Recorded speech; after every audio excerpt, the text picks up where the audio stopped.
Welcome everyone at Capa Center and at the program Capa Visa. And within the framework of the Capa Center's Capa Visa program, leading foreign professionals in the field of contemporary art and photography visiting Budapest, present their activities, research areas and at the Capa Center.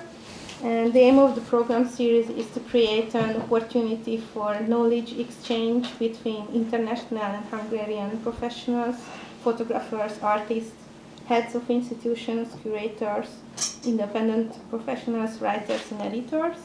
And this occasion is one of the Capa Visa programs and related to our ANTICAMERA exhibition, which is on view till March 27 at Capa Center. We are really delighted to welcome David Claerbout, Belgian artist, and also Gábor Ősz, Hungarian artist. And we will start with a lecture of David, and he will give an overview of his oeuvre and his artistic method. And also Gábor will give a presentation about his work in general and their unique artistic methods. And the lectures will be followed by a Q&A, so it's an open discussion. And your questions are also very welcome. And I'd like to pass the word to Zsolt, who is the other curator of the ANTICAMERA exhibition. And I was Emma Semmucci, I'm also curator and I'm working here at Capa Center.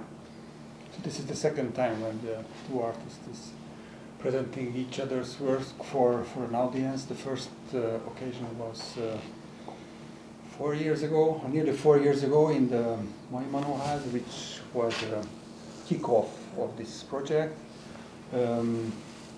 With Gábor Ősz, we have discussed 4 years ago to make a joint exhibition of his work and David's work, and we are very delighted that in spite of the COVID period, finally we came to this point that this exhibition exists. And many things have happened since, but the two lectures which were presented at that time in the Maimano House can be found at the internet, what I think is an interesting background for the today discussion. At that time we were focusing on the title of the show, the ANTICAMERA, which comes from a Hungarian artist, Ákos Birkás, who was using this expression in 1981. I don't want to take the time, and I think we should give the floor to David first. Thank you. How long do I have? 25 minutes? Yes. So that's, I have to speak 4 times as fast as usually, so I have to become a rapper if I want to get anywhere. 25 minutes is the introduction. So maybe I'll kind of stick around the 2 pieces that we decided upon for this exhibition and work from there on. The more recent one, Wildfire, Meditation on Fire, which is both meditation about fire, but also maybe a meditation which is on fire. And The Quiet Shore, which is much older. I don't remember exactly, but I think it's around, The Quiet Shore is around 2011? Oh, seems longer. 2 works that in their method are quite distinct. And then I will not tackle the ANTICAMERA idea directly, because I'm probably not capable of, but indirectly we'll get there, hopefully, in 25 minutes. So, Wildfire, the most recent, it's realized it some 1.5 to 2 years ago, piece, which was, in fact, the first piece that I thought from this day on. It was before, we started before Corona. I said, I'm only going to make works anymore that have no sound, except for birds. So birds will do the talking from now on. That was the idea, to have no more human voices, neither soundtracks, but just the sound of birds. Simply because that's what you want to wake up with.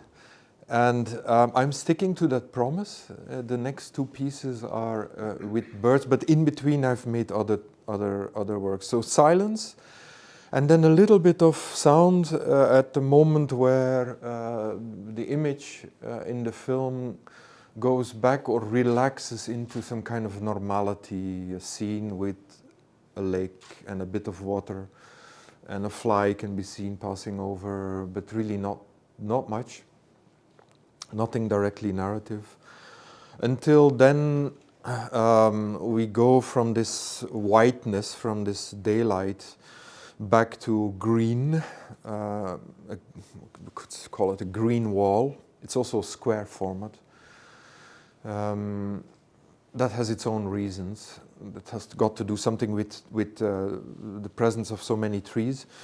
And then to go indirectly again into this ever more hot, reddish, glowing and burning fire. Why fire? For many reasons, but the two I can think of, and that actually brings me maybe to the anti-camera, is that the films I think of and the images I think of have their origin indirectly. They have usually they are remembered images. And remembered images are not necessarily images from memory or experience, but images that you have in your internal mapping system. You know, some of you might be aware that when we see something, I don't see this thing, but I compare it to the mapping I have of it in my brain. And usually the origin of the works is very indirect for that reason. That makes me choose motifs like fire or ice or water or shadows, which we could say are the simplest of phenomena. But fire at the same time is also a very scary phenomenon. It's something for which we are prehistorically programmed to flight or fight, to flight away from, to flee away from. It's not, let's say in evolutionary terms, fire is not our best friend, but we made it our best friend. Fire too is at the origin of our consciousness. Without fire we would still be chewing grass to this day for 14-15 hours a day in order to have just about enough energy to make it to the next day. Yeah? Because we manage fire, and some of you maybe will know that I made another piece which is the Jungle Book, or about the Jungle Book, which is again about the topic of fire. Because we master fire, we also manage energy. And when we sat down by the fire, by the first primitive wood fires, that was actually, let's say that were the first moments of reflection and of philosophy, so to speak, is that you were able to spend some time looking at nothing, looking at not something that serves you for survival, but something that you manage to control, and out of which you manage to generate food and energy in a more effective way. And which basically fire is, so to speak, the first gaze. To look at fire was the first gaze, or at controlled fire is the first gaze upon reflection, thinking about nothing, not being busy with survival. And therefore that's a secondary motive. So the first motive was fire as a reflex, get away from it. And the other is fire when you have it under control, which, to put it simply, allows for cognitive mind. Now, while I was making drawings and ideas around that piece, which initially looked quite different, it was going to be with an actor and with a much more classical narrative where the camera follows an event of a human being in a burned out forest. While I was busy doing that, one of the engineers I was working with, when we were speaking about putting a forest on fire, it became very clear that experimentation is not really possible. Live experimentation. And so we started thinking about how does it look like virtual fire? How do you, because I've worked before with virtual water and virtual forests. So how does virtual fire, how does that work? And there was one man saying, that caught my ear, saying, well, you know, it's possible, but it will require us to put our render farm on fire because it's very calculation intensive. Basically, it's really an analogy. We know that anything virtual has its analogy in lived experience. Yeah, it's not so different. It follows more or less the same rituals. So you put something on fire and you wait for it to catch. And then it grows. And you have to, in that virtual world, you have to determine the humidity, the direction of the wind, how big is your forest, is it in Eastern or Western Europe, so to speak.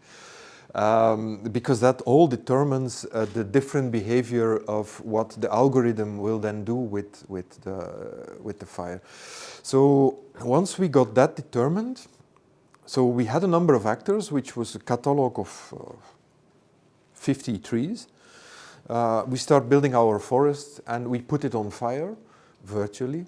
And we waited several months until it had the right position where the fire had grown up until the point where I said, okay, we have everything, you can stop it now. And that's basically where you make a click, you take your photo. By that time, yet you take your photo, you're of course already like a few years away in the production. It's not but you have to choose it's a little bit like the ideal the wet dream of a pyroman. Yeah, you have all the time in the world to look at the fire, and you can just say stop. I'm going to enjoy this for the rest of my life. So this is what we did, and I remember that I wanted a number of scenes in it, and I wanted to have this very quiet normality, with green normality, with birds and with daylight. And I wanted this to go over in a quasi-Magrittean way to a day for night situation where you would have the glow of the fire indirectly reflecting upon normal, still existing, unaffected trees. And that's the scene with the little trees, with the boy, I call it the boy or the girl, and mommy and daddy and the grand. So a family portrait of trees, which is not yet on fire, but which certainly will be later. And from there, then we go to the big, to the scenes which I would describe as a Baroque scene. But that also made me realize that fire is a motif, of course, like the cloud in Baroque painting and in Baroque architecture and art. Why is the cloud? Because a fire is nothing else than a cloud with a lot of energy in it. It's a slow explosion, so to speak. So it's basically sculpted as a cloud. What's the relation with Baroque? And I realized there's an architectural, or there can be an architectural component in fire. So there came this aspect of pseudo-depth in the image, which is also very present in Baroque art, is you have a seeming character of depth, but it's actually it's all very flat. You have clouds, but they're 20 or 30 centimeters deep, or they're just a trompe-l'œil. So those aspects came. And yes, well, a few years later, there we had then this slow meditation on fire. So that brings me to the other work, The Quiet Shore, where what I would like to say or conclude with for Wildfire is that what I'm always looking for is the double reality of looking, of observing or seeing. And it's interesting because we are creatures that are divided, that have divided attention. We are divided in almost anything we do. our nervous system is made to allow for something and to inhibit something else. Our sympathetic and parasympathetic nervous system are made to contradict one another. Our two hemispheres do that.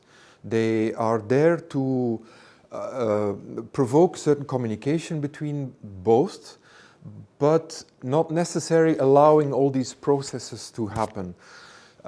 We don't know exactly why that is, but I do realize that that brings us very far away from the notion of how the camera as an apparatus would work. The camera has unified vision.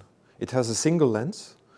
It is the love child, one could say, or maybe one could say it's a bastard child of ideas of the Enlightenment, where optical clarity, optical truth, which you already find in medieval painting, and the refinement in technique, in fact, reflect a scientific desire for that optics one day are going to liberate us from plain human existence misery, and that we will be able to look further thanks to this optical clarity.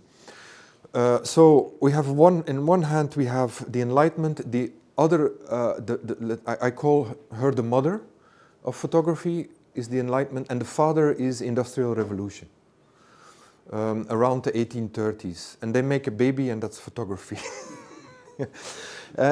Industrial Revolution, of course, allows for the massive reproduction and for the apparatus to be distributed. This is a highly liberal ideology time, similar to our world in a way, where anything goes, and where there seems to be really a craving for an apparatus that just by the sheer quality of optical clarity will provide a confidence system for generations to come.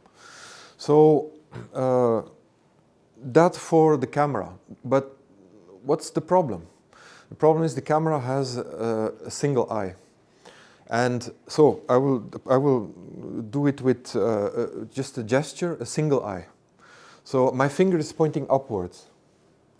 And it's a single lens, but my finger is pointing again upwards to a divine point of view.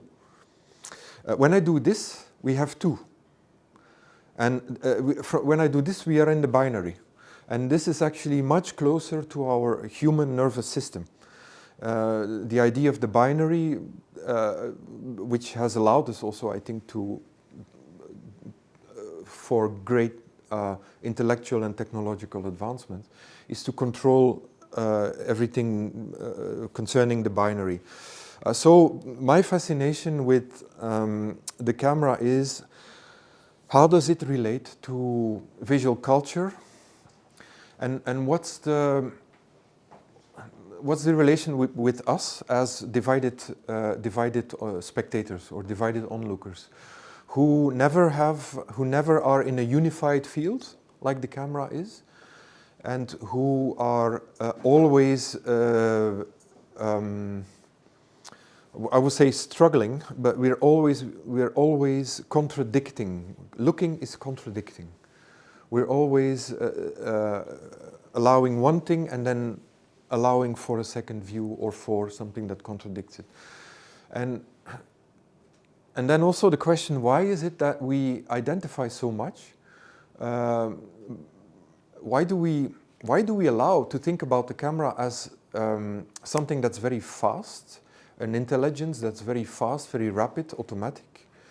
And we identify it as our eyes, as if there were really, I mean, there are some, of course. There is a striking similarity between the apparatus of the camera and the functioning of the eye. But that stops the moment you come to the visual cortex. Then you realize there is no direct communication between, this apparatus idea stops there. From there it becomes really, really messy and blurry, and you realize that our visual perception is indirect. There is no direct translation, except when it is about situations like fire or shock or emergency. those have direct access to us on all levels, on all sensorial levels. But observing in a more meditative, contemplative way does not allow for direct translation. So, as I said, my 25 minutes have probably already gone. Do I still have a short moment to speak about the quiet shore? 10 minutes. 10 minutes? Oh. Okay. All the time in the world. So in the quiet shore, so remember this, the idea of two. And those could be anything. It could be two groups that of ethnic populations that don't match, or that think they don't match. It could be matter, like in the quiet shore. It's water and ice, and the quiet shore is nothing else than an exercise in perceiving both water and ice, so therefore liquidity and changes in temperature, at the same time on the same surface simultaneously. It's a little bit as if you would see your enemy and you could love your enemy at the same time. So to have, I hesitate in using the word dual, but to have two pathways of access to that which you live with. And some who are interested in medicine will realize that this is something that affects schizophrenic patients all of the time, is that they have no coherent sensorial or difficulties with the coherence in their sensorial experience. They experience one thing and they go deeper into it, but at the same time they fall apart somewhere else. And I tried to make this exercise with a beach that would be on a warm sunny day, where obviously the image could not be ice. So ice and water were there from the beginning, and originally it was a piece that was going to be something entirely different. It was I was invited to do a commission in a beautiful villa which is overlooking that shore at Dinard. It's the French coast, which has the highest tides in Europe. Which means that, so I didn't do that commission because I saw that shore and I fell in love with the sand, which is never dry. It's soaked in water eternally, and it gets a silvery quality. So obviously the association with silver bromide was immediately there. And I felt an old association with photography, of course. And probably something in me thought, oh, then why not have the quietness of the still, of the photographic still also there, in film, in the moving image. And basically like in a childlike way, I just felt that the sea had to become a complete lake. So that it would merge into the sand, which is always silvery, and that basically the whole world around it would be reflected into it. And then for those who have looked at it a little bit more attentively, there is a center in the image. So a beach is quite panoramic, and there's a center in the image, and that center is occupied by a little boy that we don't see very often, but that boy has decided to splash into the water. And the irony is that by the moment you you have spent many minutes in front of the image, and the boy arrives and you see the splash of, and everybody is looking in a surprised way about that he's the only one making a splash in the image. It's full of metaphors, of course, but there are also images. That he's made the splash, but by the time you look at the splash, you no longer see it as a splash. You see it as something that's crystallized, or something that has changed its association with liquid matter. And this is what I mean with looking again. I think it was Jean-Luc Nancy who said, like, as we said at noon, like, regarder c'est garder deux fois. It's regarder, it's looking is, you can only translate it in French. It's to keep twice, and that was what the Quiet Shore was about. But you will find that back in most of the things that I've done. And I think it's probably not a coincidence that I should get interested in both technology but also in cognitive sciences, because I simply wanted to understand, I would like to understand better what's this configuration? Why do we think we have a visual culture and not a culture of hearing or not a culture of of smelling? Why do we keep these together? Separated. Which of course we don't, but everybody seems to agree that visual culture is dominant. And that linear culture, like writing and reading, seem to have lost forever the foreground. They have given away the priority to visual culture. And what's the relation between that and language? That's a simple question. Like one of the truisms I also came across, which was very helpful for me to learn about the relation between visual culture and language, is that we often don't realize that language is a metabolism of language, includes also visual culture. So there's no, basically all language and speech is based upon seeing and allows for seeing. So that distinction between the word and the visual is a largely artificial distinction. What happens when we speak, or what happens when we create a language, when we build a language, the metabolism is the following. It starts with visual perception. From visual perception, it is reduced to a sign which does not lose its relation to the visual perception. So that could be a bird or a house or a tree, out of which most language is derived. From the sign, it becomes a sound. That's quite amazing, that from the sign, it becomes a sound. And from the sound, it becomes an image again. It's like full circle. But so one could almost say that visual culture and speech or language share the same root. Well, in a nutshell, the more I think about it, the less clearly I can make the distinctions between.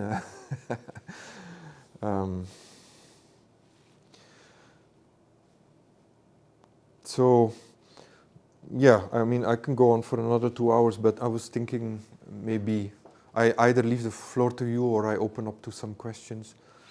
I think we should first hear the presentation of Gábor and then get back to the questions. Okay, good. Thank you very much. Thank you. Now the funny thing is that last time we were giving a lecture together, that I was standing and I was talking while was running images behind me, and then David was sitting and reading. I think I'm not going to tell a secret that if I say that I'm not a photographer, and largely technically I have not much to do with that. Although I would like to get into a very complex approach of this problematic, if I could put it this way. So I would rather like to begin with, if I will have some hopeful connection to the screen. But I've been thinking of lately reading lots of different kind of opinions about what is going on with photography at the moment, while as in all over the world it's just starts to open and more institutions which are photography based work shown. At the same time, it's something happening around photography which is not yes, so lots of things going around photography, which is I would say hardly we could mention it or put it that way, that it's real has to do with that. I mean, with the medium itself. So what I was thinking of to start to begin with is that I would put some interesting thoughts together, which of course have been running around in my head for a long time, but it's actually not written by me. But I thought before I will get to that point, rather would like to just share with these ideas, which is a kind of continuous problematic in my work as well.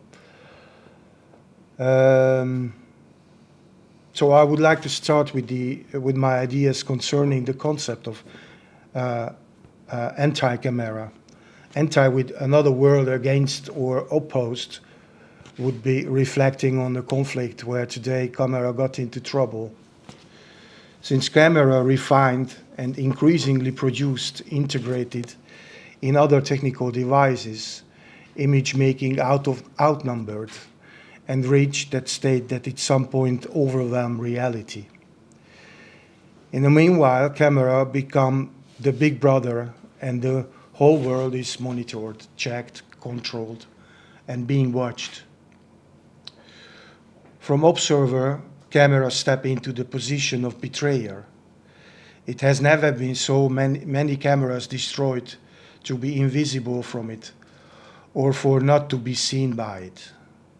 Facebook made privacy into public, but at the same time, we do not want to be watched publicly. Somehow it seems that camera connected to technology became the anti-camera that against us. Cameras cycling around the Earth and from the space looking at us, meanwhile looking out into the galaxies to search for the sign of life, with the same reasons. It seems that the new digital world lost interest in what we called the search for truth, and closing the chapter between the objective of the camera and the real world. Just analog technique can be examined in the duality of subject-object because digital image making has no visual appearance. In 2008, in my work Ontology, I put this emphasis on this subject matter. Subject-object duality to look at ontological means have to begin with research of the medium. But the meaning of the medium gets overlooked. Technology provides us with the imitation of reality or fantasy world. While the history of photography was the endless discussion, parallel thoughts, and research on how photographical images can be compared with reality goes beyond that. Never mind, it is real or not. You only see it on your smartphone. Jean Baudrillard said that today's images can represent the most obscure relationship between the real, its disappearance, and people. The recent history of the images can be compared with the trace of photography, the first medium of art creating images by mechanical means. As photography has turned from analog technology to the digital, images are prone to change and lose their presence. This shift is more dramatic than the loss of the tactility in early photographic images. Today, images cannot support the existence of the original scene or an event. The digitalization of images can even disprove the reality of the present world. Technology has changed not only photographic images, but also people. Technology continues to renew itself, overcoming its limitations, and props the humanization of the world. Humans eventually come to realize that their own disappearance after handing over their power and right to decisions to technology. The space for one's own being will be forever lost. The trigger of the apparatus that once made the image lost its meaning to the world. Image became a data which by means can be transferred to anything that has more to do with imagining than imaging. Reality check become play a full game in the fantasy world. Once was told that photographic image is not one to look like reality, but became reality itself. Changed this into the imagination of reality. Image is not an object anymore, but a file being looked on electronic devices. The increase of making them and the acceleration of the outnumbered images, it doesn't even take understanding into account. The constant acceleration will make image not even looked properly before it would be discarded or archived. Acceleration theory is made up on the fact that technology provides us with an understanding of changing by speeding. But seems that examination of image get lost in our technological acceleration. The question is if the loss of the meaning can put into account. The history of photography, the history of the freezed world, the gap between moving and still images, the gap between the moment and time. The history of modernity is defined by the history of transformation from still to moving images. Instantaneous photography is, after all, the basic unit of the motion picture. So then I would like to get into the work itself, let's say kind of directly. And like to talk about those pieces which being shown here.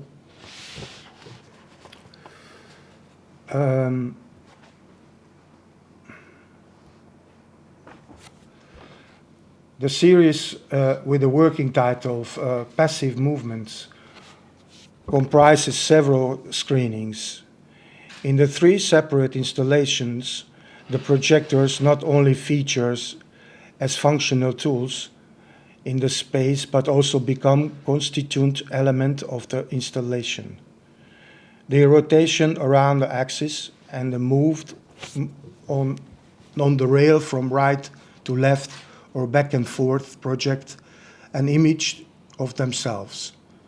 This is a tautology approach that I have addressed before.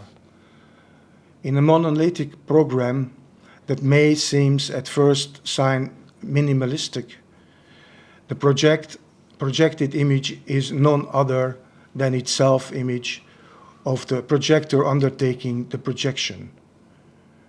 Just like a reflection, the image and the device creating it appear at the same time, referring back to each other in a program that has been rendered endless.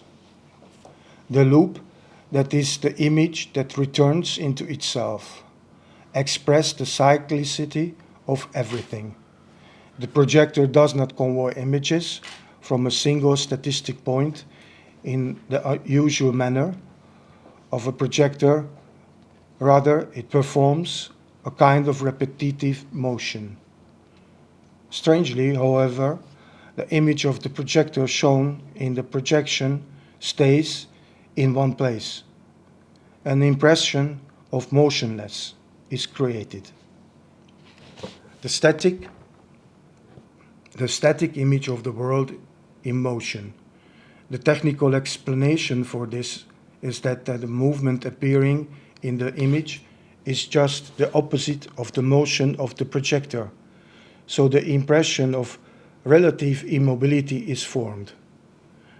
The freezing of the moving picture is not a coded element of an animation, but rather an imaginary sign of the moving picture.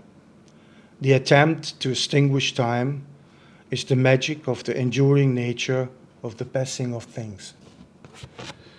The installation form an examination of the combination of movement and motionless, where the stationary and the moving picture are in a referential mutual relationship.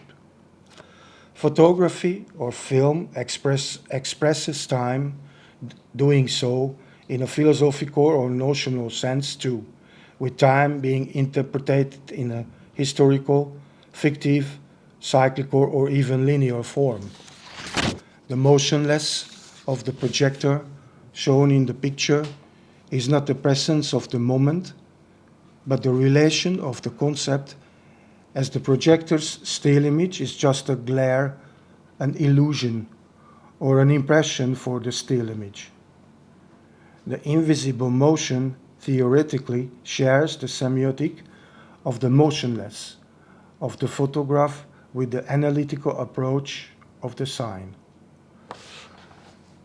This is the kind of taxonomy of the process by which a picture is formed, the relationship of the moment between motion and the still image, in which the coming into being of the picture that seems to be photographical is just a recognizable proof rather than a frozen imprint of the environment.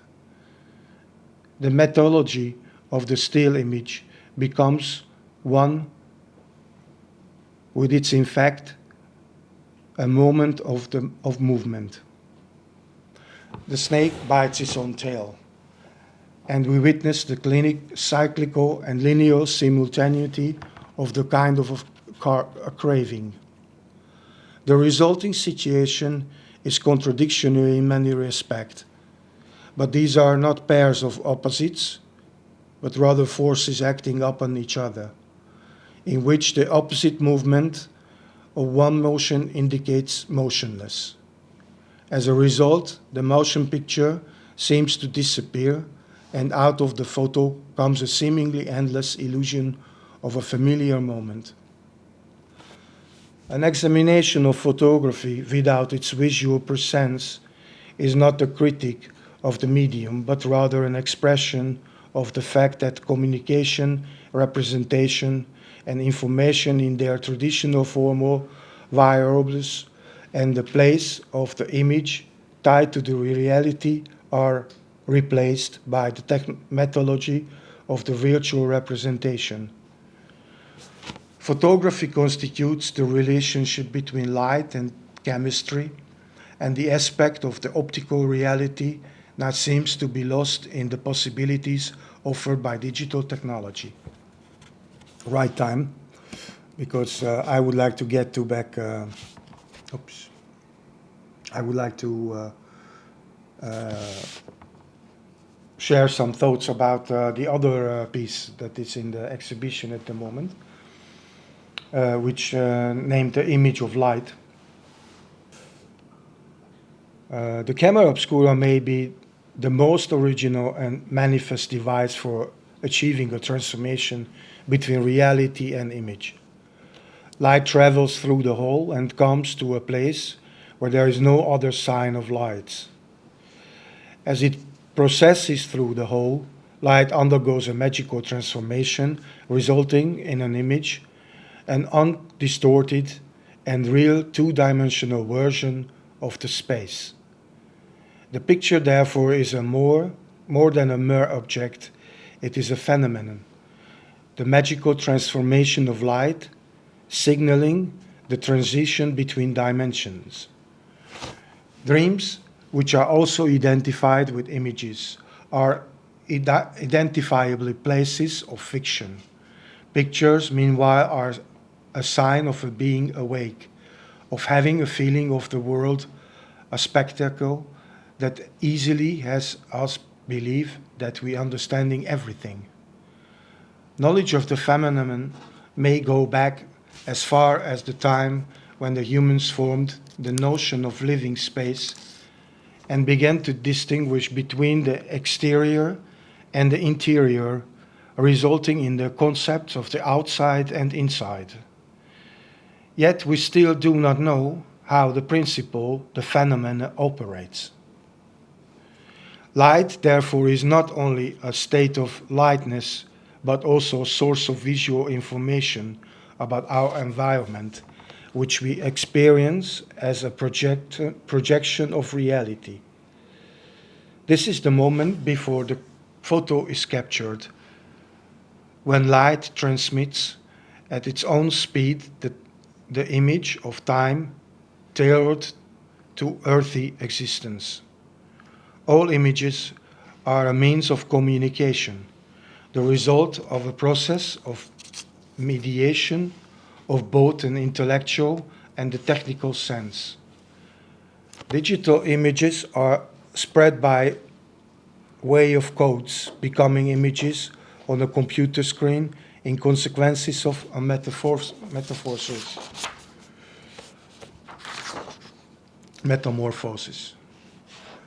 The projected image, formed in the dark space without light and separated from the original space, is the raw material of a photo. Out of this formed the moment of eternity. The image of light is made in the dark. Without light, there is no spectacle, and without darkness, there is no picture. The photograph reflects and manifests the duality of a polar reference. Let us imagine, for instance, a box, a cardboard box, which we can now envision as a dark place separated from with the surroundings it. Let us in between. Oh, sorry.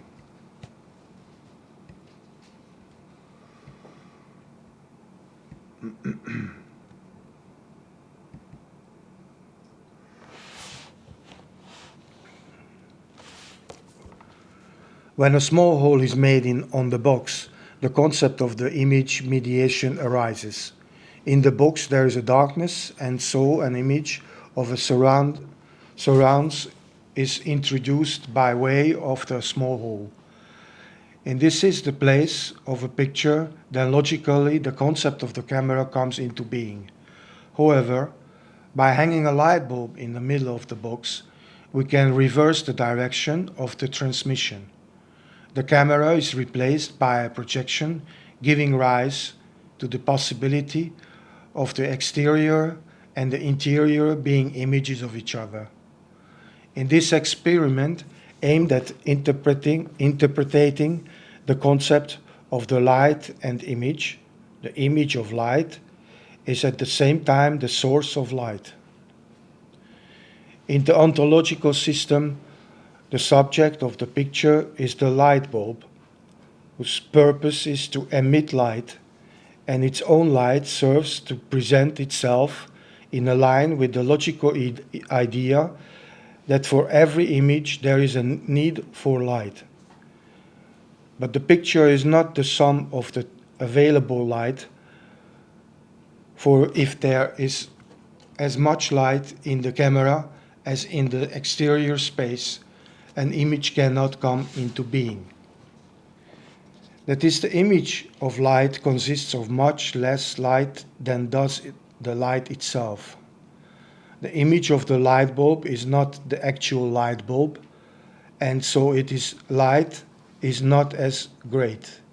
Yet the phenomenon is present both outside and inside, whereby the image of the light bulb becomes the sign of the light. This is the conceding of the source of the light and the image of the light. In other words, if the box is conceived as a kind of a camera, then in our case, the concept of the camera and the projection becomes dependent on where there is darkness and where there's light. The simultaneous being of the camera and the projector is a means for the prestidigitation of reality. Photography is the experience of reality, a medium through which the issue of existence becomes visible. But the photo did not become the image of the reality, but rather the aesthetic of light. The consequence of this is the emergence of the crisis of the image formed from reality. In the cloned photographic image of digital animation, the artificial images of artificial intelligence are regenerated.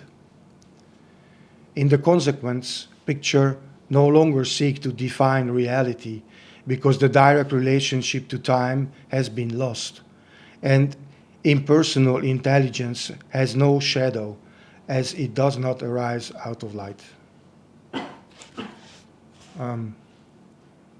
I think, I don't know, I haven't looked at the time, but I think I'm more or less run out of it.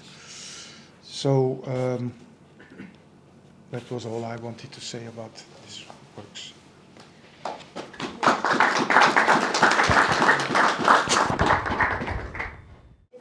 The question is to where can these changes of image making, methods of image making, taking us in the future?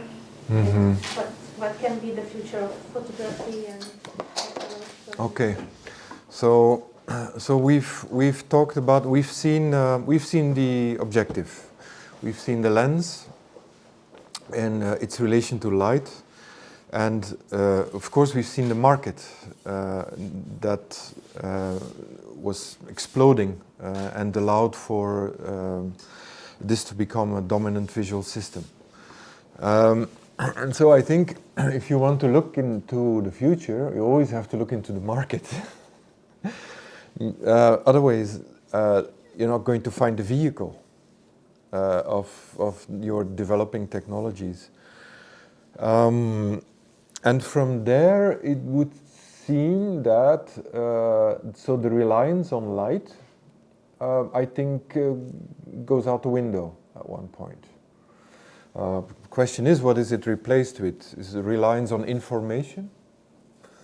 It's possible, but that information runs the risk of being very schematic. And there, we always use the metaphor of when you have a cow or cows in a meadow. You have, let's say, the white cows in a green meadow. It's quite a schematic representation of them. The reality is that when we see the industrial and the agricultural translations of that, this is effectively a highly reduced number of or variations of cows. They're all the same, massively reproduced, in a meadow that carries a color of green, which is very schematic already because it's made for the market to purpose to manage and to cultivate those cows in the meadow and the products that they deliver. So there you already, so that going towards something schematic, that seems to be present. But that's not only present in the future of the camera. That is something that we have to watch out for as I said, also in our agricultural industry, this plays a role. That's why I used this rather banal comparison, maybe. So information, disappearance of the reliance on light. And so I think one could speak about reformatting of priorities. But I don't know much more, to be honest.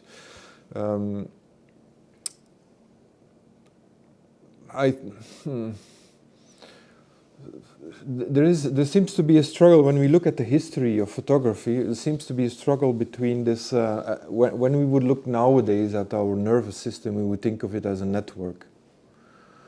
So probably let's say if we jump back 200 years in time and the shock that the presence of a photographic image made when it first appeared, which is, we cannot imagine anymore. It was a life-changing event to be photographed.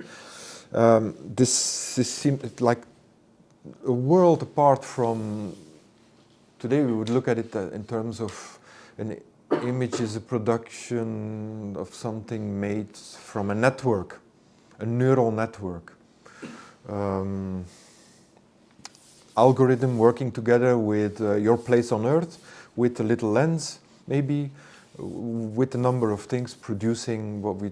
So this is, like, we're really looking at a very, very, very different, largely disenchanted use of the product.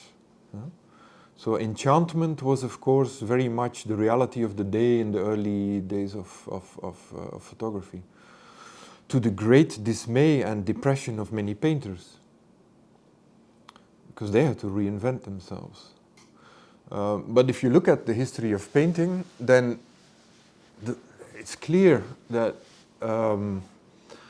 that they were preparing painters and great painters were preparing since, I'm now saying something, since the brothers Van Eyck or since Hans Memling, over Ingres, they were preparing for, as if a different way of relating to reality, as if the eyes were adapting to a different shutter speed already.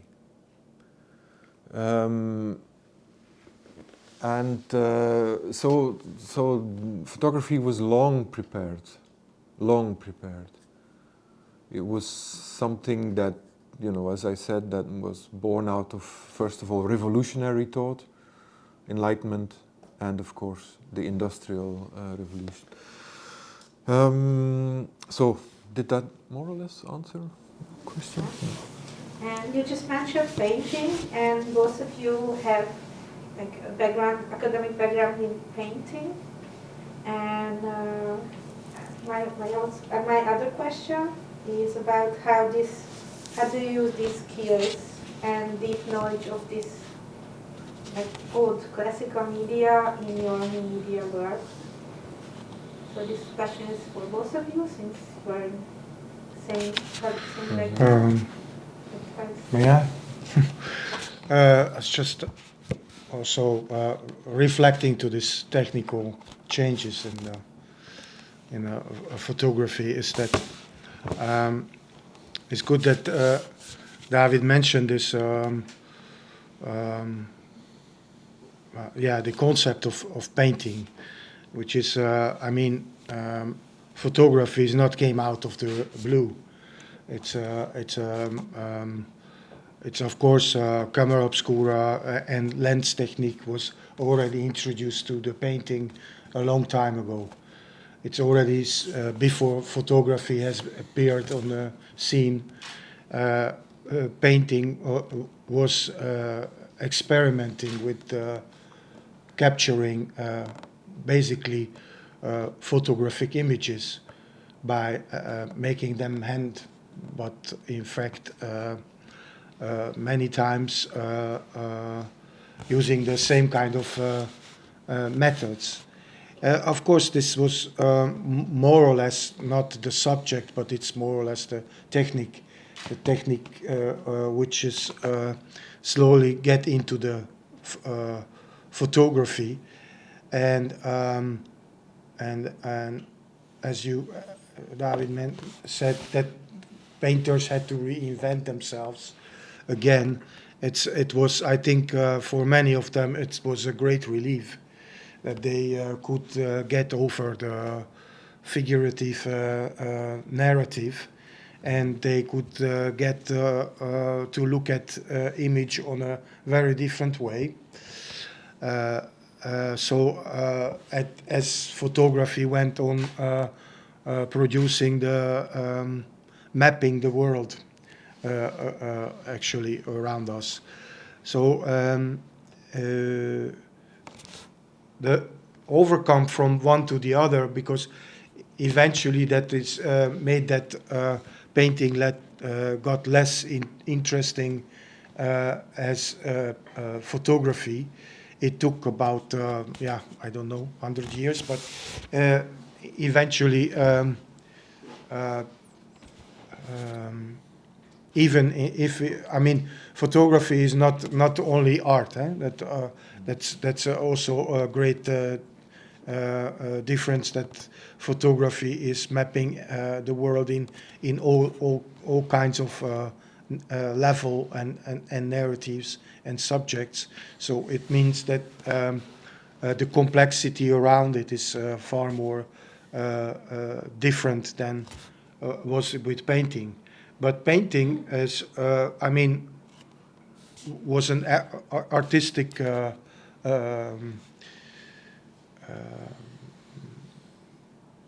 matter, while photography is, that was one of the reasons why photography wasn't for a long time after being alive not mentioned as art, because of its imprint from the reality, while art is something else that you have to rethink the reality over and over again. But the technological divide changes. It's like, I would say, photography or the light-made images will not go out of the window, but it will get into far more intimate conversation than it before. And yeah, if I may comment on that, I think there seems to be key points in history where there's a kind of rapid revolution, and the 1840s were that, and maybe we live again in an era this way. Some will say it's because of the internet or because of other.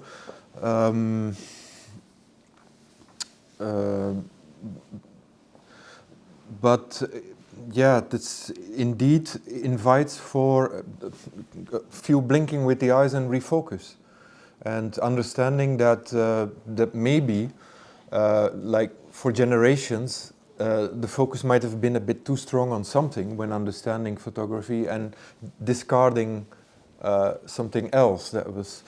That's what you get with these so-called revolutions, which always hurt, because they provoke you to generate a new confidence system. We depend on confidence systems. This is super important. Otherwise, we go mad the day after tomorrow.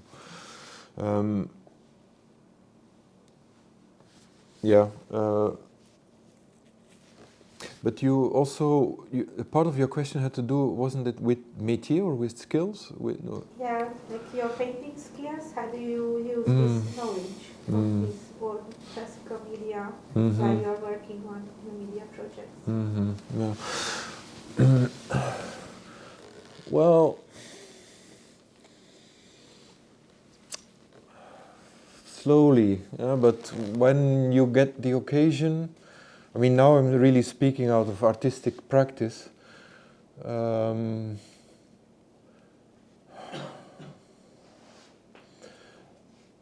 Understanding something takes a long time. Of course, you want to make... when you're working with technology, now I'm thinking out loud. When you're working with technology, you're on one hand confronted with redundance of that technology, which is rapid, very, very rapid. And my artistic strategy has been always to not try to be the best proponent of a certain technology, but rather to treat it as an archaeological artifact. Even when you're working with a new technology, such as virtual reality or computer imaging. I would say is the same way. Although my images might look photographic, they really have much more in common with collective memory than with any photographic concrete reality. So they're born out of, you could say they're born out of a dreamt blindness, closed eyes images.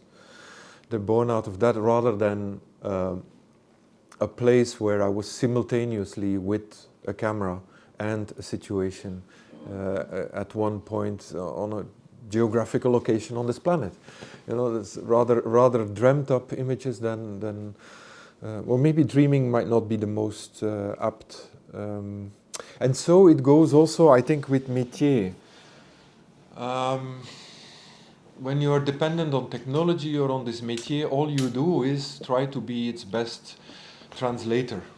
But really, I think liberty only comes when when you have said a long time goodbye to those. And I don't know for you, Gábor, but for me that is an early history that I had with printmaking and with painting.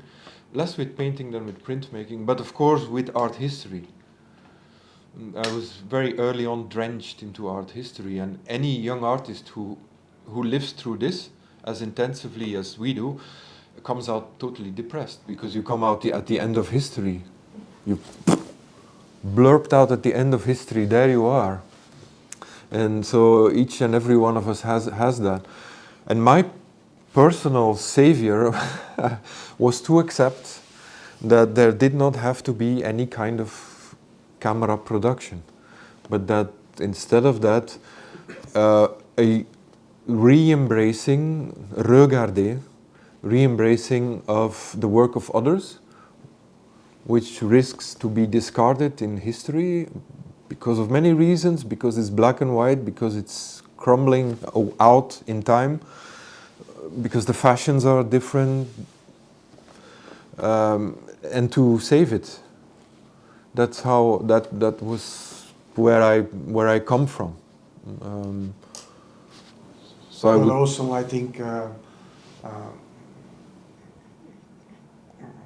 giving a concrete answer to the question that you had also a lot to do with. I mean. You still make, and you always been doing that. So this drawing experience, which is kind of related to your education. Mm-hmm. So it's so in that sense, there is a part in that which is still kept going on. Yes. Even if it's like guarding a small little spark instead of a big fire, can be enough. And but I wanted to ask, can I ask something about Gábor? Because I realized, Gábor, when we saw your video with turning projection, mm-hmm. What was so interesting is that really kind of magic is that you have another layer. When you film that situation, you add. It's as if you add homeostasis of kind of stability to a situation. And it's kind of energetic that you have, and it's always. I consider it a good test when you document installations. And they become new installations, mm-hmm. Like with the piece that you have here. Did you anticipate that? Were you aware of this added layer that could occur? Not at the beginning, but then afterwards. I mean, it happened already in my other works. Yeah. That and of course when I have to think about that. Photography, or let's say the technical image in my concept is can be looked at from many different angles.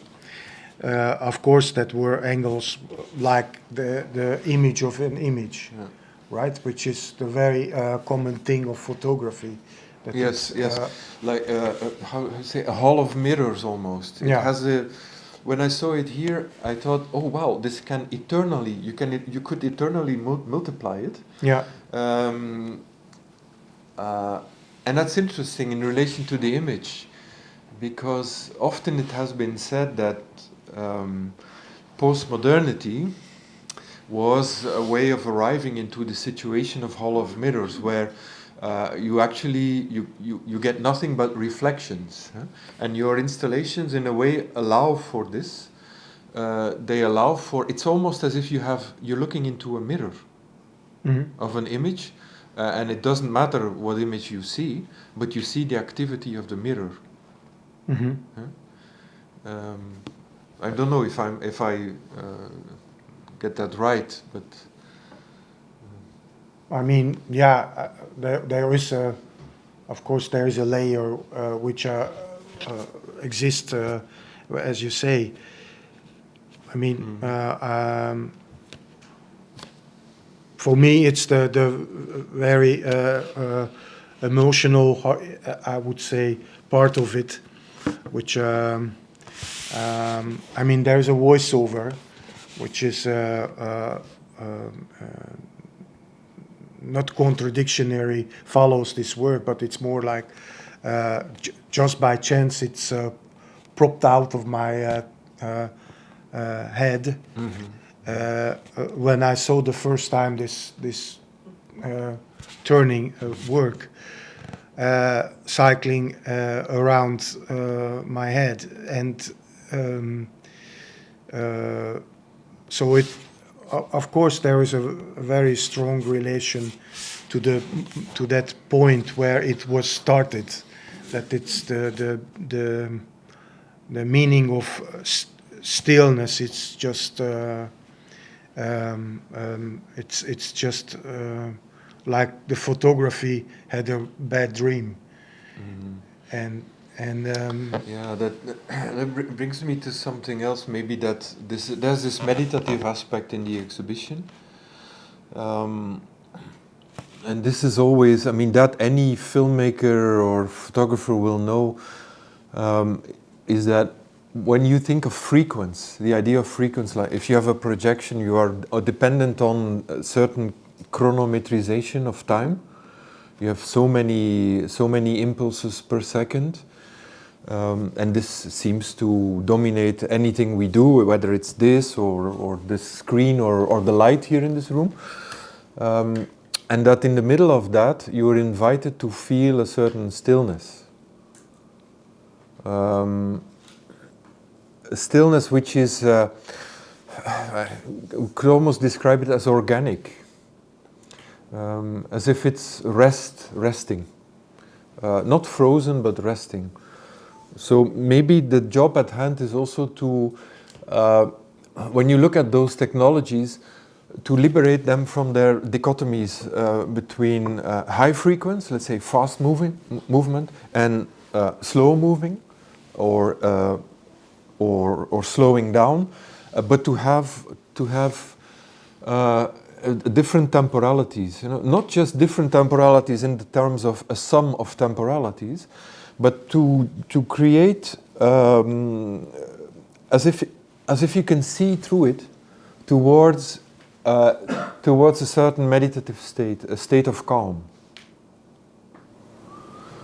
And how important do you think that is compared to what you have said already? Sorry? Excuse me. So how important do you think this part of your talk is important to the rest you said before? If you measure it, balance it to the knowledge of behind it and everything, do you think it's a very important part of it? Are you talking about the drawings? No, the emotional, the balance, this atmosphere that you talk about now, this meditative atmosphere. Do you think it's in balance with your knowledge or not? Or how important? Ideally, yes. Ideally, yes, and I think every artist tries to achieve that. Otherwise, you always flip over to one thing and it becomes just that or another. Thank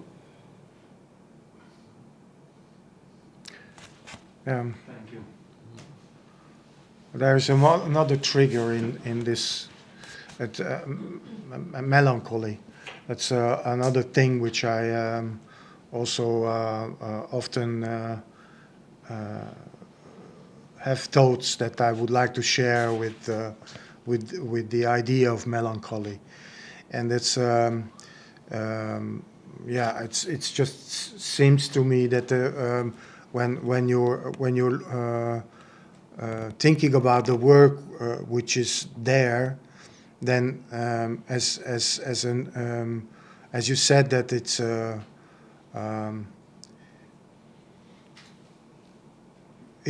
it just look at it, it creates a new image. So, and the image is repeatedly going on, but then it's like not well-made technique. It's always just a bit different than it had been before. Mm-hmm. But that's almost look like it's a continuous repetition. Mm-hmm. But then it's the circle never gets to the same point again. Yes, yeah. Yeah, that's this idea of frequency, yeah, that you have. In fact, when you look at imaging technologies, they always have something totalitarian, or not. Maybe how should I say? They're always in the same rhythm, and you look for places to escape that, or not to escape, but to.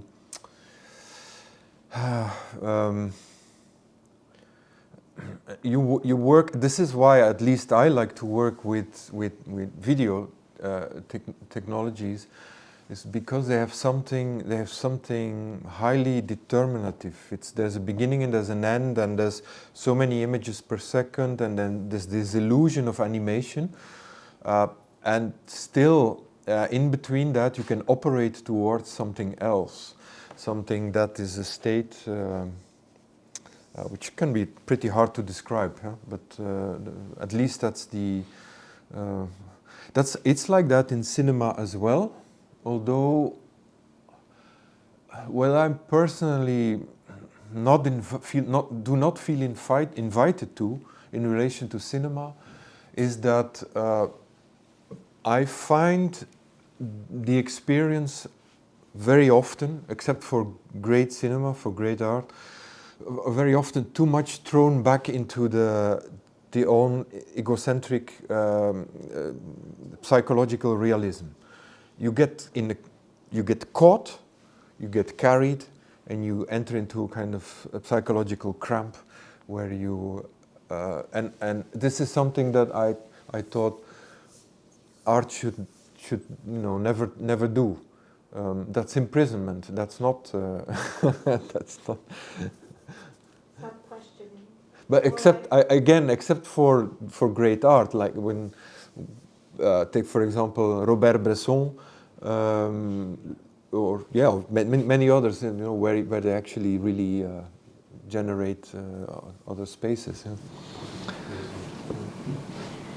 Okay. And one more question, maybe, for the audience. Has any question? So we talked on photography in a very, very philosophical way. And maybe let's get back to the ground, to the present. What is your David, you were speaking a lot about kind of double realities or things like that.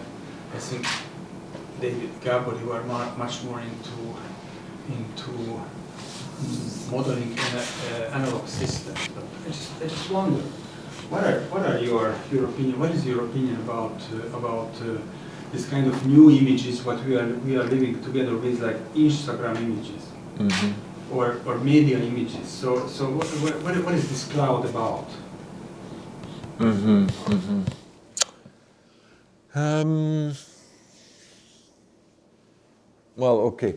So in one word, I would say market is what the cloud is about. But yeah,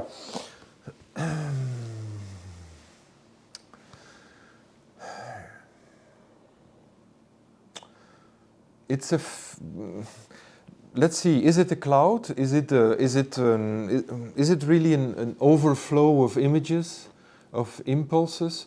And I think, yes, it is when it is directly shocking. And you can see why in the market so many industries need the shock, including the art, cinema, and others, to have a certain effect. Is it really an overflow of images? Yes, it can be. It can be on condition that we forget that those are flat things out there.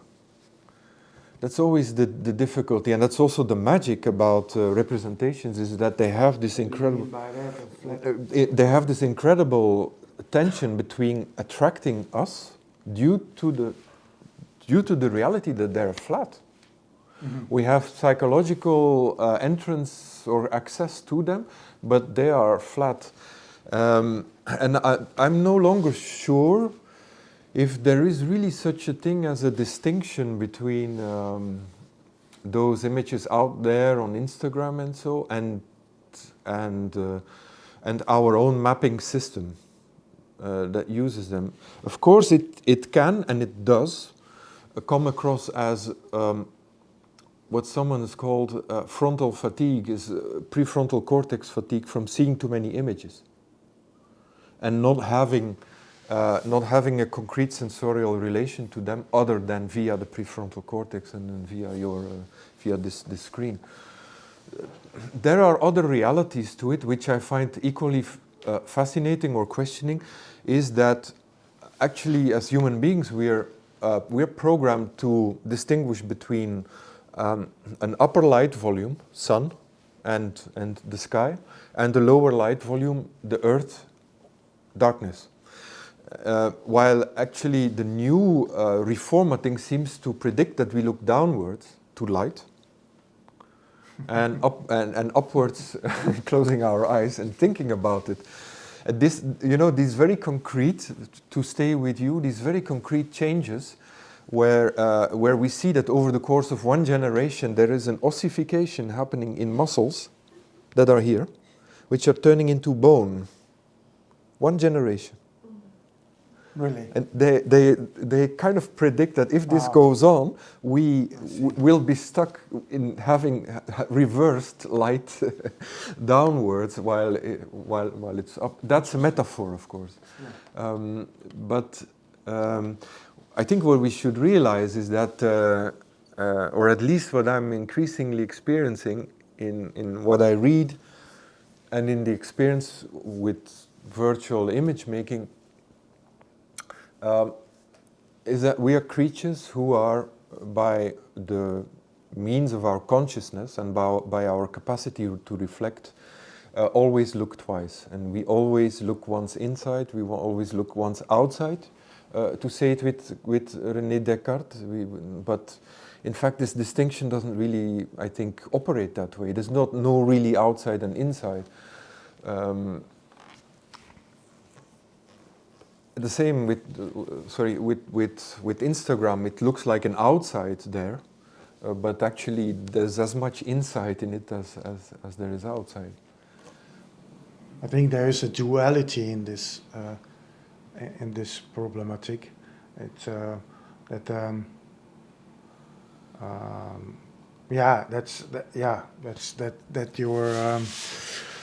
this example was something you just have to think about it for a while.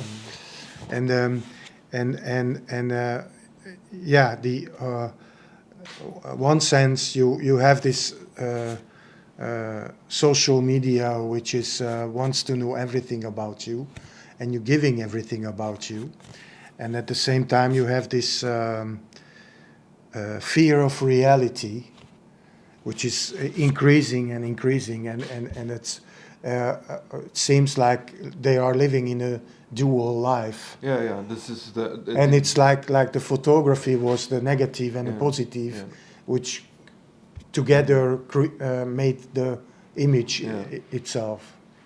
Yeah, it's indeed true that, and I mean, like the people that I speak to who are, let's say, professionals in the field of psychology, they will often suggest that the problem is that when we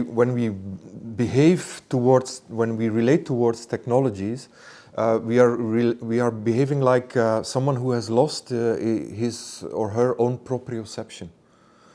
And who would that be? For example, someone who doesn't have a coherent image of their own sensorial world, such as schizophrenics.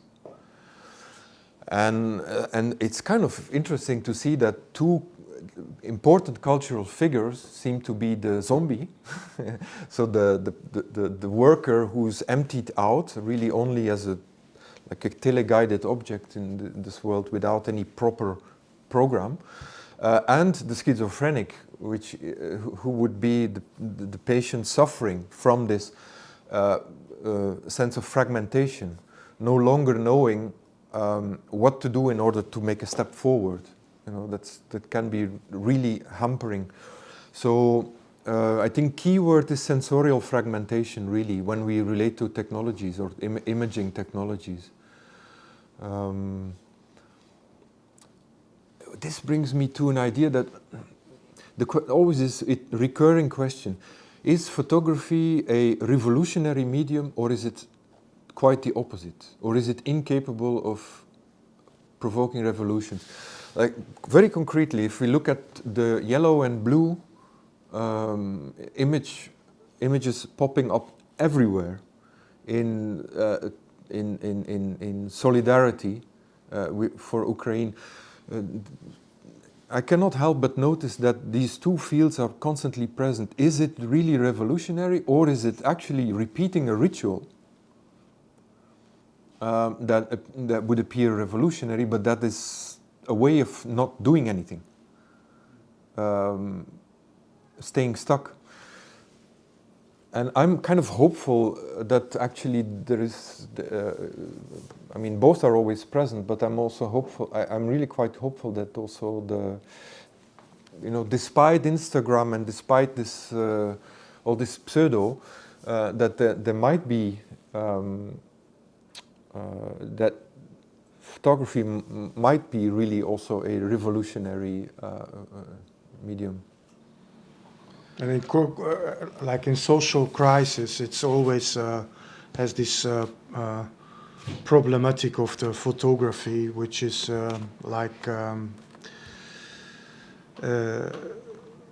we want to blame on the medium, that it has the possibility to trade us with fake. Yeah. And then photography is an old guy compared to the animation, which is can do this far more better. Mm-hmm. And almost like in every dramatical moment, you always immediately being faced with the fact of faking, that it's you shouldn't believe because it's faked. It's all faked. It's actually I mean, this problematic to reality. It's also based upon these facts that people are afraid of reality more and more, and they don't search of questions from it. The dream world is far more exciting, and there is no consequences. Not in that sense as reality, and the social crisis of problematic in that sense, questioning the medium itself, and yeah, stronger and stronger, I think. Mm-hmm. Yeah. I think it's good to remember that visual perception includes, at least for more than half, your own reference system and your own image mapping. memory plays the biggest role in visual perception. So I think our time probably is a time where there's an awakening in regard to that, in relation to that there's no such thing as the automatic image, and that indeed, therefore, images are all fake. Yeah, they have an illusionary aspect to them.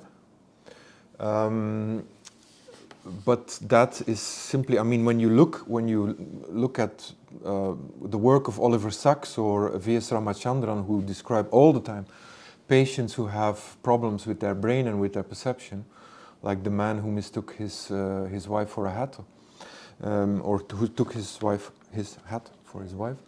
Is what you all the time see is that this is a constant.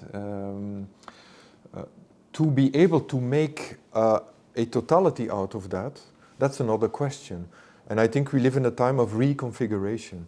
And the good thing about this is that we also, in a way, say goodbye to the camera as a good companion. The paradox is that it's something you mentioned is that there seems to be ever more political and social capacity of change through images. Like no one cares about the words. Like everybody knows Vladimir Putin is lying all the time, but it's the mirror effect and the images that he manages to use so well, which matter. And that we do no longer depend automatically on this. But we do need to depend on it. This is a discussion that I've had with people in the field of psychology who will say images are representations or photographs are representations. And I said, yeah, no, sorry. But they might be representations, but we don't live by it. We don't live by them as representations. And then their argument would be, but then actually you're stepping into the realm of the mad, of the insane. And then I would say, yes, let's acknowledge that that's the reality. Yeah? That is indeed the realm of perception. And that's why I mentioned Oliver Sacks and V.S. Ramachandran, because that becomes clear. That hallucination and visual perception. But we needed photography. It was highly necessary. There had been a French Revolution. There had been... this is... So at the beginning, I think you mentioned that photography is becoming really powerful as a medium, and a lot of institutions are opening and stuff. Do you remember for this one? That was me, I guess. Yeah. I think it can be used as a political weapon, like it was in Nazism, and when Americans conquered, they went to America and they photographed everything, and that's how they get the land, they get the people. And we think nowadays it can be used as a weapon through the minds of people, because it's the most popular, the most watched, the most used, you know. Do you think so? Oh, it's a very fast way of, somehow the syncing between our visual perception and the photographic images, it's this lightning fast intelligence, much faster than thinking or reflection. It would seem that it has more to do with grasping or with getting something to reach out to. And yeah, well, I don't have the answer, but the question I think is as valid now as it was back then. Because it's really fast, and you don't have to read it, you just watch it, and it's like it can inhabit you, or it can rule you in a way, and it can be used for good or bad, you know, depends who is using it and for what. Yeah, I think it's interesting. It's like you really can be verbally and linguistically zero and still be incredible. This is the reality for most people. It's very highly intelligent visually. it's just so much faster, and that I don't think that will ever change again. I don't think, for example, linear thought, as it was written down, the way history was being written down, will ever catch up with visual intelligence again. I think that's. I also don't think there should be. I think we should watch out also for a certain inquisition or reformation. Maybe reformation is a better word, based upon language. Like, you can't say this or you can't say that. Because you cannot do that with our visual perception, so why would you do it with spoken language? Yeah, spoken language is a complex concept in sense that if you are not able to understanding, not because it's too complex to someone to understand, but simply don't speak the language. And it seems that visuals, it's far effectively can involve you in any kind of problematic. And it's like the traffic signs. It's not for nothing that if it has to be internationally introduced, it should be something that can be very fast readable instead of written down in 5 or 6 languages. To turn left is not allowed. Yeah. That makes me think of something like, but I didn't actually get there. I'm just making this up. Is that so? So I have to stand straight to explain this. So where does language come from? So once upon a time we had both our hands and our feet on the floor, right? Language, apparently, there is some evidence that language comes from the liberation of hands.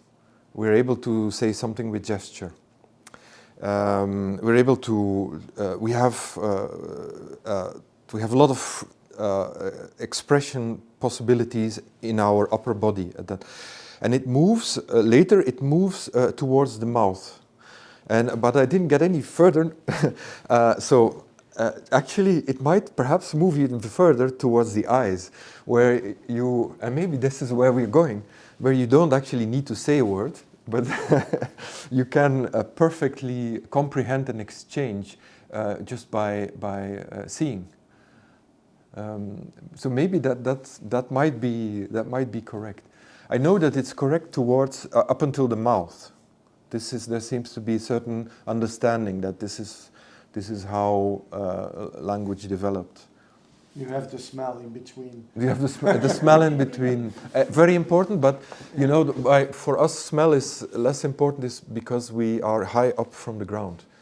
So we don't, since a very long time, we don't have that much contact to the ground like rodents have. So also there is evidence that, like, even like patients who lose their balance or proprioception, their idea of body, can restore it simply by training their eyes. This leads us to think that there is something exceptional going on there. Yeah, but on the other hand, it's also, you have the problematic of speaking, that you talking, and also linear writings is the same. That there is something that you have to learn. It's a complex learning process, even to just to explain very simple things. While looking at, you could do instantly. So it's like after born, it's basically the first thing how you learn and get informations from the world.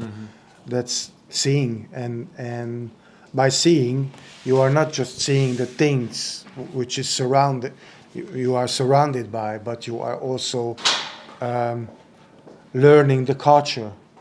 And that's the main importance of that as well. That that you can look at certain things, but you seeing it through that glasses which called culture.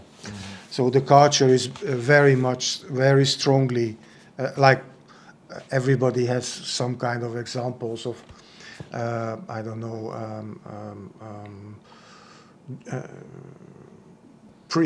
almost prehistoric way of living people in a jungle, and they have never seen an image of, I mean, we are talking about at least 50 or 100 years. Today is almost impossible. I think they are also working with their smartphone. But it was a time when they were so isolated that even photography couldn't get to them. So, and that was an interesting time when to get there, how you introduce this image to people who has never seen a painting. They have never have been seeing any visual culture which was communicating with people in a certain manner. And you take a picture of the cloud and you show it for them, and they don't see it. They don't see it as a cloud, or the other, that they are afraid if you would make an image of them, then you would steal their soul. I mean, this is the two most classic example of this behavior, and it's also kind of shows that photography, in a sense, is distancing things from itself, and in what is in reality. But at the same time, I think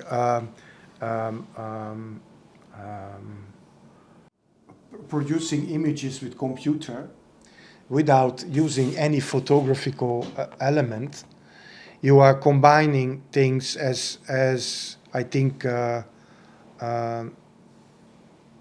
you have mentioned it several times before, and that we're losing this direct connection to the reality. There is no reality check anymore. It becomes schematic. Yeah. It's a schematic reinterpretation. Yeah. Reduction, one could say. And somehow people can